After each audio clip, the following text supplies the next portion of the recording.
السلام علیکم و رحمت الله و برکاته. خوش آمده برادران عزیز مهربان. این حال بگیم صلاح جامعه، بگیم در کارخانه صلاح جامعه جای آبوف و فوتبالکه شکای لباسایی که شاد چنان که سراغ میکردین خدم بگیم هم چیزا رو زکاس میکنم ترکیه میروی میکردن. المهم بار ترکیه زکاس کردیم الحمدلله آوردم.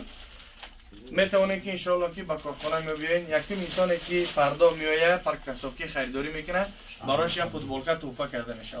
فوتبالکا بگیم ای 300 روبل سر میشوه تا 1,500 و همچنین پوپشی ای 500 روبل سر میشوه تا قریب 5000.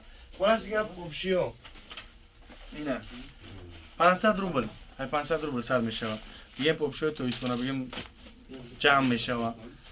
بگیم همه طرفه چند نوعش هسته و هسته بگیم این هست خوش بگیم پول جمع میشه ده هیچ بلاش نمیزنه.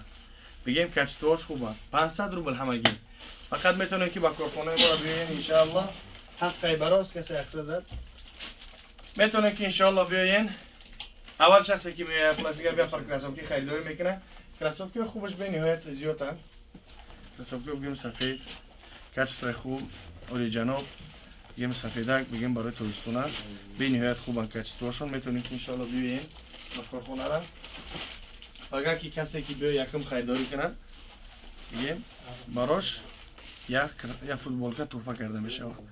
الله سبحانه و تعالی نگهبانتون باشه.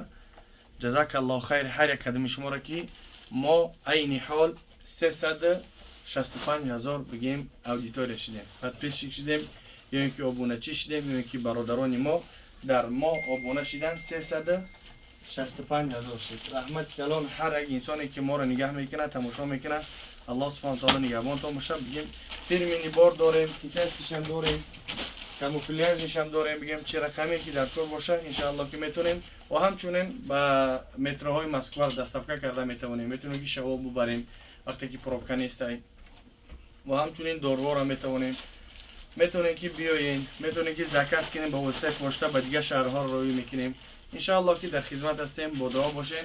رقم های روی اکران که میبینین میتونید که انشاءالله که زنگ بزنین به جا مکان ما رو بیاین. باقی مونده در امان الله. اینستاگرام می بگیم همی چی را میمونم همی صلاح مارکت در اونجا ابوفا را میمونیم نرخ نواش را میمونیم. میتونید که انشاءالله که مراجعت کنین. باقی مونده در امان الله. السلام علیکم.